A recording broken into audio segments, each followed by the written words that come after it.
It's time for From the Shortgrass, presented by UAMS Health Orthopedics and Sports Medicine with Trey, a golf podcast for those who love golf, struggle with golf, and just like to enjoy the outdoors and fellowship with friends, all while chasing a ball around, trying to put it in a 4 1/4 inch diameter hole.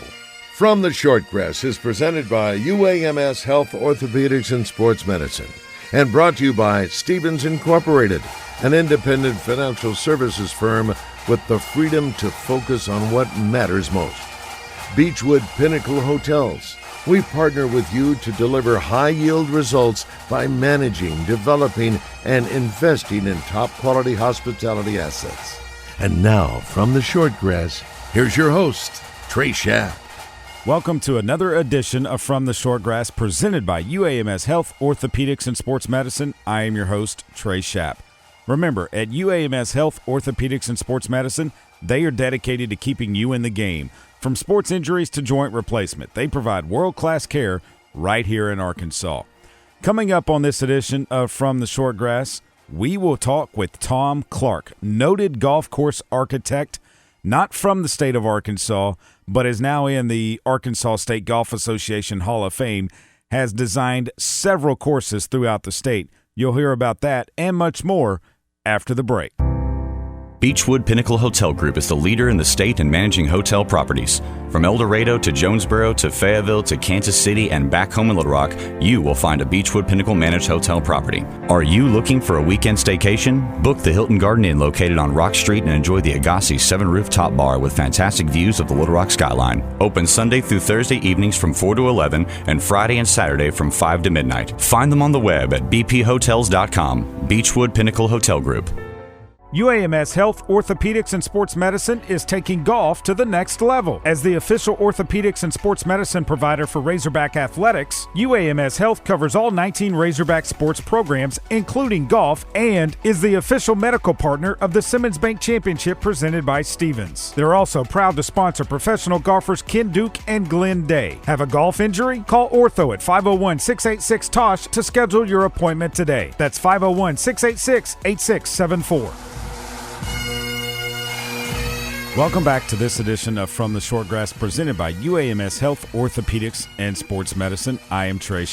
Tom Clark, a member of the American Society of Golf Course Architects, also a past president of that association, is a partner of Ault, Clark & Associates based in Marshall, Virginia.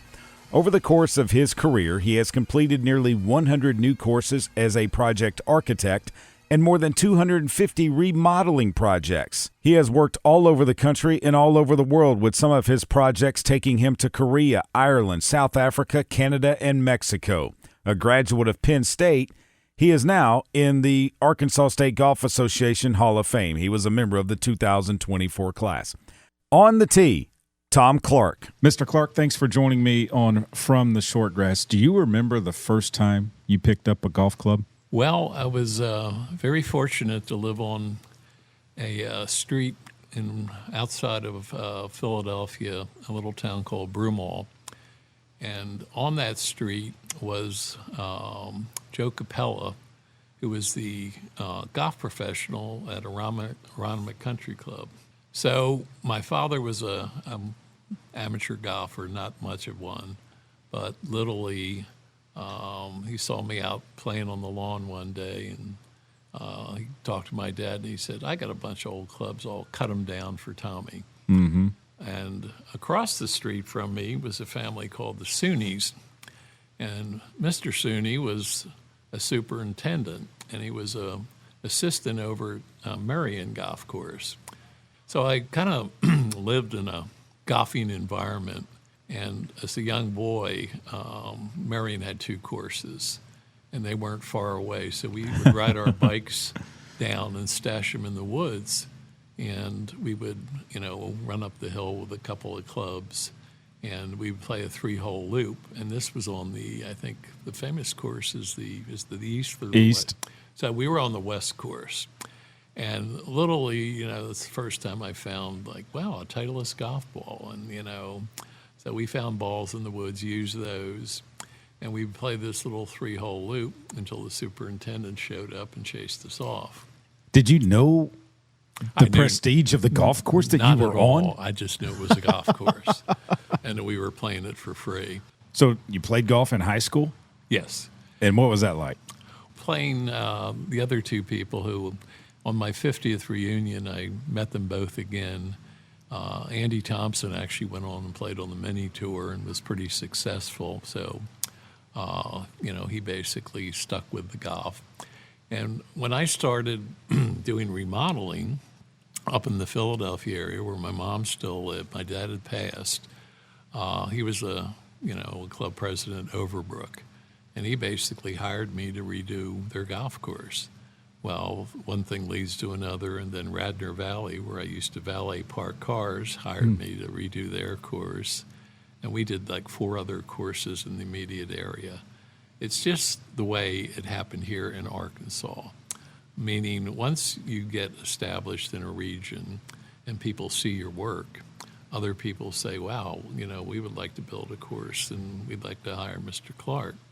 Or, we want to remodel our course and, it looks like he does good work. Because they're just, there was a number of golf course architects, but there just weren't that many. Mm-hmm. So there was nobody in Arkansas. And literally, as I said, one thing spread to another. But, what really kicked off my profession was my very first trip out here with Mr. Ault, who was my mentor. He was getting up there in years, and he didn't want to travel that much. He said, I want to introduce you because you might be taking over some of these jobs. So our first meeting was up in Bentonville, Arkansas with Bella Cooper, Vista Sr. Yeah. And Mr. Cooper wanted to talk to us about 2 new courses. Now, Mr. Ault had already done the South course at Cherokee Village. He had done the second course at Bella Vista. The first course was done by Joe Finger. And according to, I'll call him Ed now, he did the bunkering. And Mr. Finger didn't do it for some reason. And then he did DeSoto down here at Hot Springs. So Mr. Cooper was all excited, and we met for breakfast. And I have to tell you this story. We're joined by a couple, and they come down, sit down, and have breakfast. So I excused myself for a moment to use the facilities, and I'm going down the hall, and I happen to see a picture of the couple, and I'm thinking, wow, that's interesting. So there was a little break in the action, and I elbowed Mr. Ault, and I said, so who are these folks? He said, well, this guy owns a hardware store, and Mr. Cooper's a good friend of him. So that was my introduction to Sam and Helen Walton. Oh, my gosh. So they continued to have breakfast year after year. And, as I said, that was quite an interesting beginning because over the years I started to meet their children. How about that? Running around, on the courses up at, hunting and doing all kinds of things in Bella Vista. Well, what piqued your interest into golf course architecture when you were at Penn State? Absolutely. We were fortunate to have a very good landscape architecture instructor.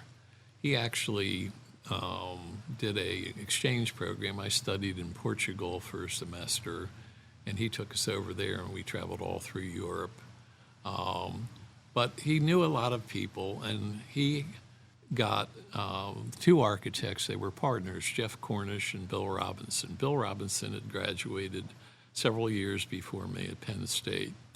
And they tried to teach us how to integrate home sites and golf courses.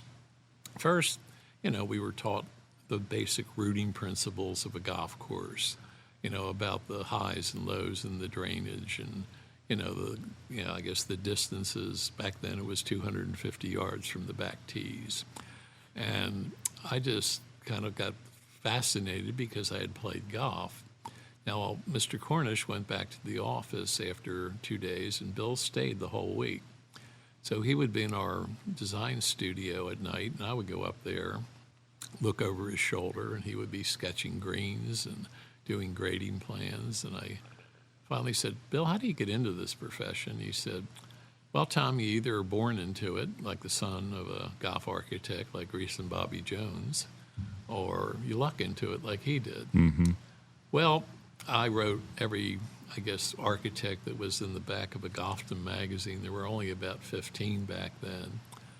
I got a lot of responses, but no real, let's come up for an interview. Right.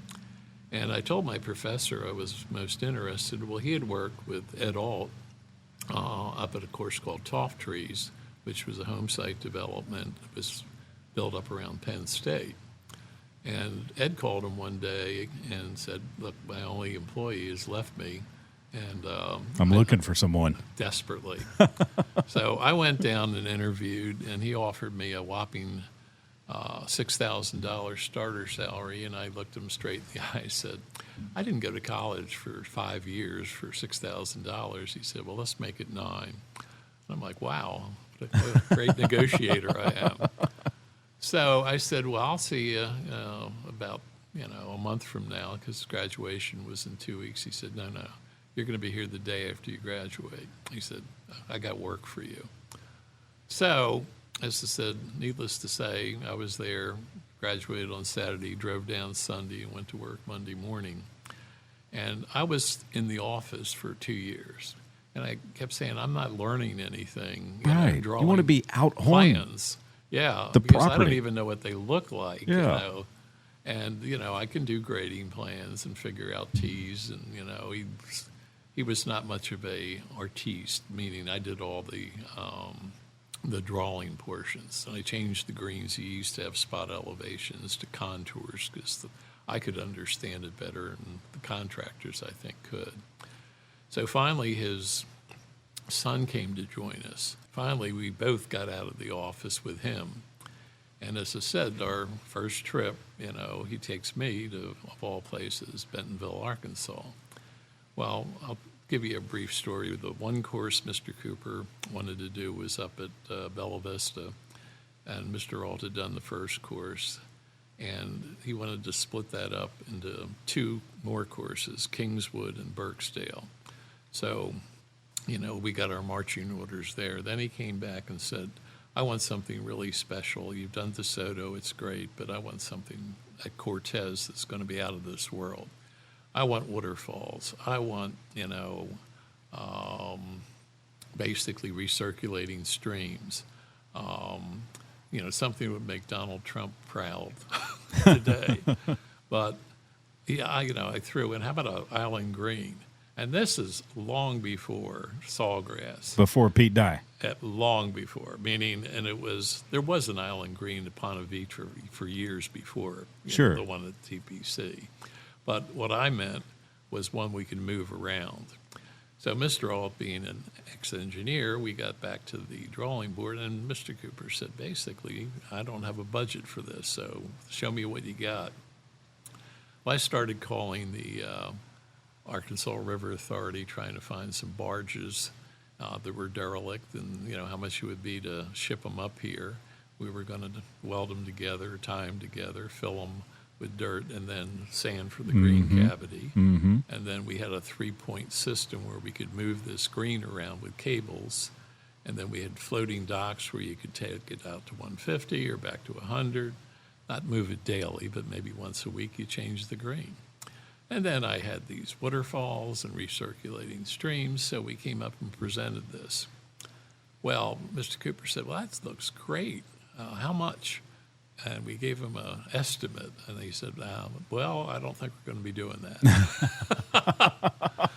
So the 8th hole at Cortez is kind of a demand carryover water now, and it's on dry ground. But that's the one that you had planned to be a moving green. Yeah, and it was basically years later, Coeur d'Alene up there in Idaho. Actually, yeah. They did this, mobile island, and then you take a boat out to it, and I played that. And it's a gimmick, but, man, people flock to it. That's the thing. It's something that draws golfers to it because it's not the norm, right? This is, what is happening in our industry as a whole. You obviously look at golf magazines, and photographers have made a lot of people's careers. And it's almost like the more bizarre the golf course, the more people are attracted to it. Now, it doesn't make it sustainable. Basically, a lot of these courses are impossible to maintain at a realistic budget, but they will get an immediate flush of golfers. And how long that lasts, I can't tell you, because there were 2 courses built in my now home state of Virginia, and by Mike Strands, who was a brilliant architect. But they were so hard to maintain and so hard to play that they started falling on hard times because people, don't want to get beat up day in and day out. So they started softening them. And then, of course, we had our downturn in the golf economy, and both of them went up for sale. And, they're not doing particularly well now. I mean, it's just they had their, I guess, day in the sun. They had their time, yeah. When you look at the courses that you have done here inside the state of Arkansas, and we're recording this in the Village, Granada, fantastic golf course. One that I would like to draw attention to the listeners, though, is the one in Mountain Home, Big Creek. I think it is phenomenal. Well, that was probably because of my introduction to Mr. Cooper and then John II and John III. I kept doing golf courses for the Coopers, and that alone was a miracle in some respects that, they continued to use me. One year they employed a different accountant. I called him a bean counter, and he calls me up one day and says, "We are going to do 4 courses next year. You've been wonderful to us, Tom, but could you recommend some other architects?" Oh, wow. So I was pretty quick on my feet, and I basically said, well, how about Arnold Palmer, Jack Nicklaus, and Tom Fazio? Because I knew every one of them charged $1 million for a golf course. Yeah. 2 weeks later, after he got their proposals back, he called and said, "You got all 4 jobs, Tom." And hence, off I went. So I think the story actually up in Mountain Home was Lang Zimmerman had approached Cooper to see if they might be interested in doing the development. They'd cobbled together like 1,000 acres, but they went up there and said, "It's too small for us. I mean, look at this. It's like 30,000 acres now." Right. And I don't know what Bella Vista is. It's probably in the 20s, but they obviously bought these large tracts of land, not all at once necessarily, but they cobbled it together from Weyerhaeuser or whatever.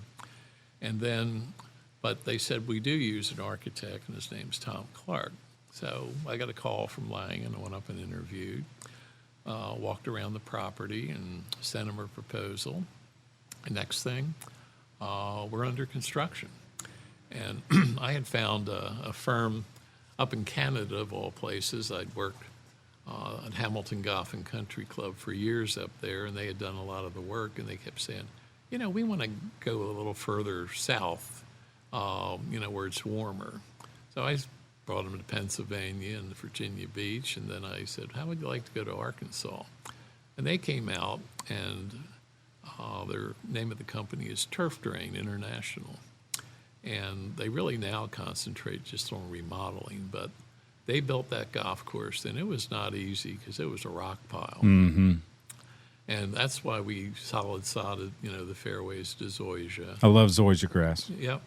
Well, as I said, that's what Diamante is here, and consequently it's, it's expensive because you have to sod it. I mean, the PGA Tour, of all people, when we did a course in Washington called Avenel, I talked them into Zoysia.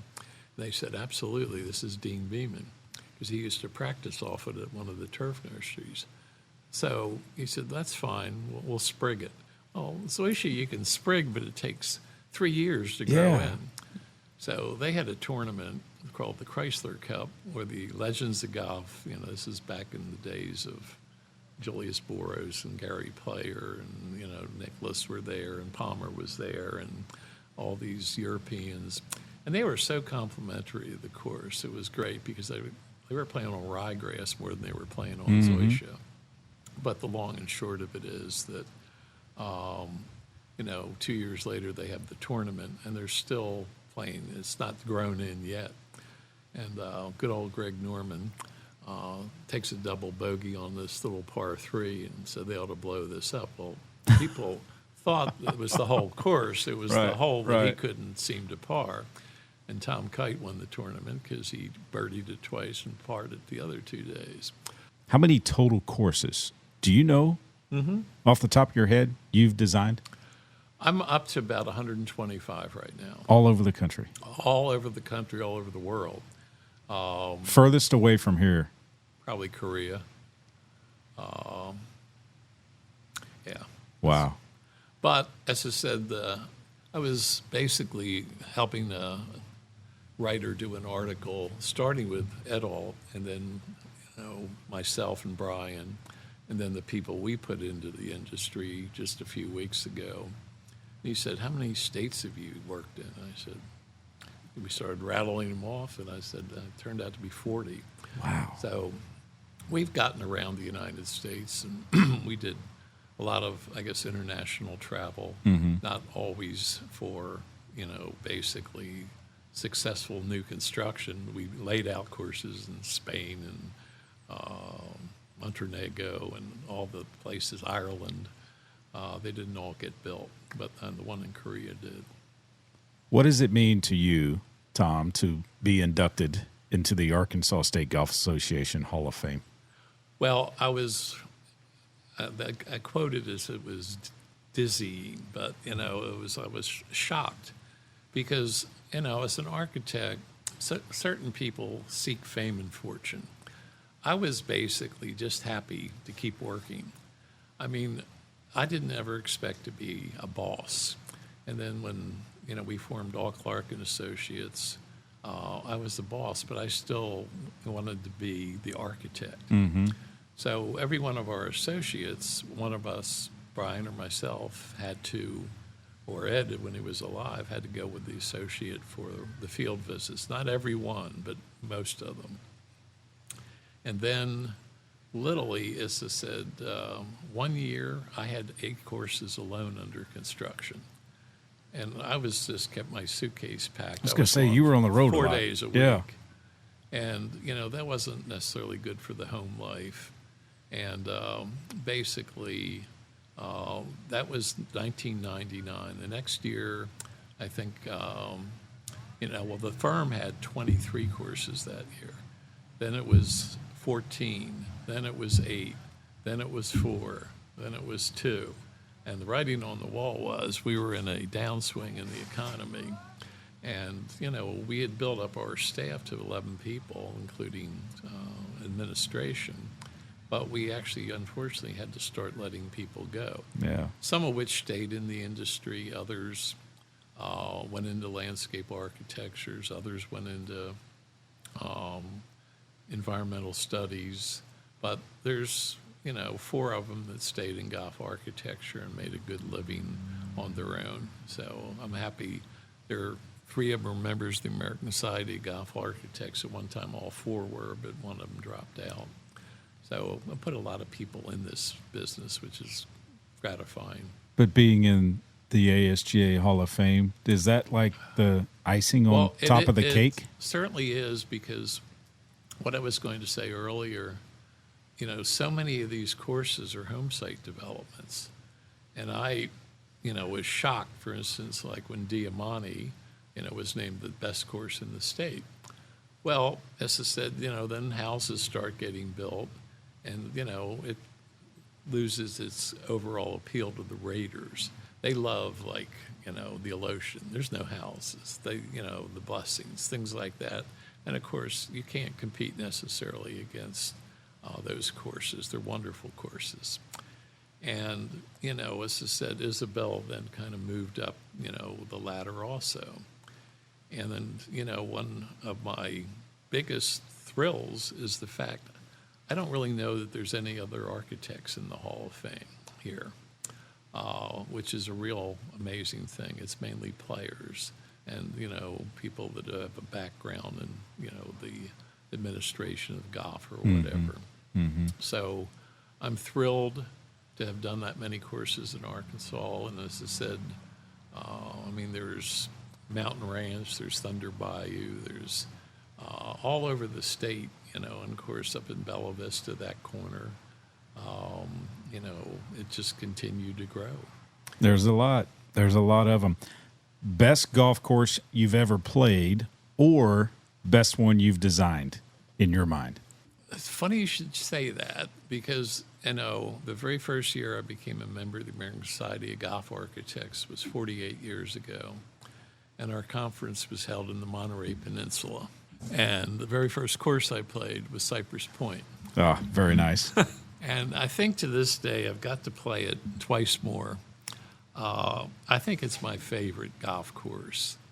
It's just marvelously designed, and of course you can't beat the location, the ambiance, the variety of holes, all the way till you get to 18. The views. Yeah.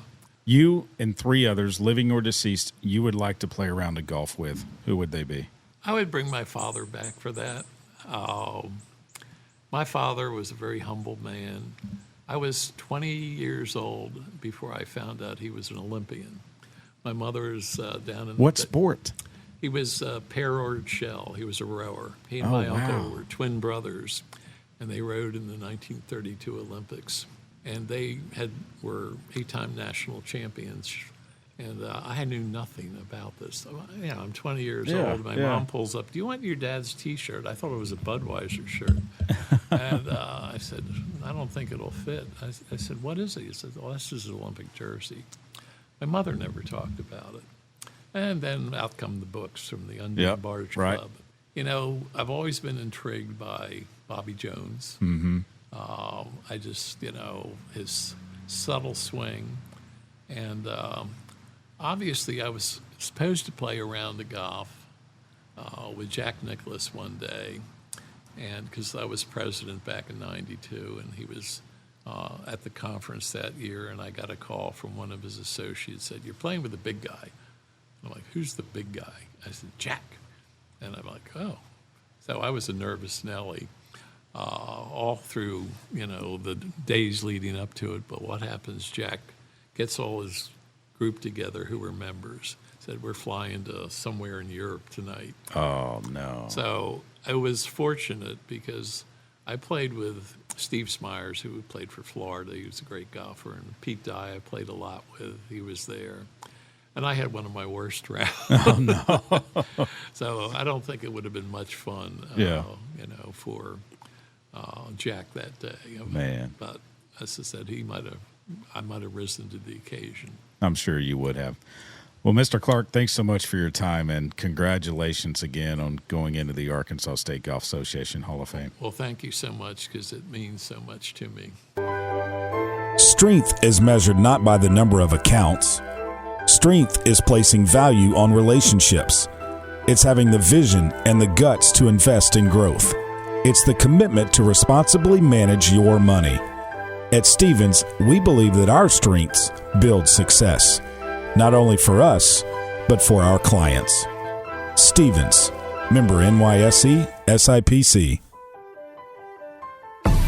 Heading to El Dorado to check out some live music or to play Mystic Creek? Stay at the Haywood, the only boutique hotel in the middle of downtown and the Murphy Arts District. If you are spending a weekend in Hot Springs, make plans now at the Marriott Courtyard close to Lake Hamilton and Oaklawn. Beechwood Pinnacle Hotel Group manages both of these fine properties, and you will rest easy knowing that your every need is taken care of. Beechwood Pinnacle Hotels on the web at bphotels.com.